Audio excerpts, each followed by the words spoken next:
నేను వెళ్ళిపోనా లిషో నేను వచ్చేసా వాడు నా వెనకాల వస్తున్నాడు కొంచెం వైడ్ పడుతున్నాడు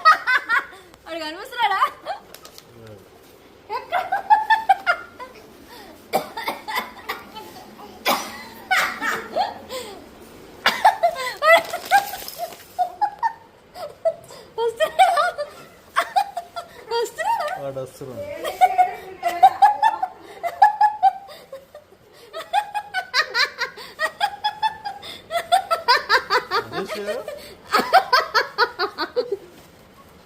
అమ్మా నేను వస్తే కానీ నువ్వు లోపలికి రావా అమ్మా హలో సారు నేను ఇరుక్కుపోయా ఇందులో ఎలా రావాలి ఇప్పుడు నేను బయటికి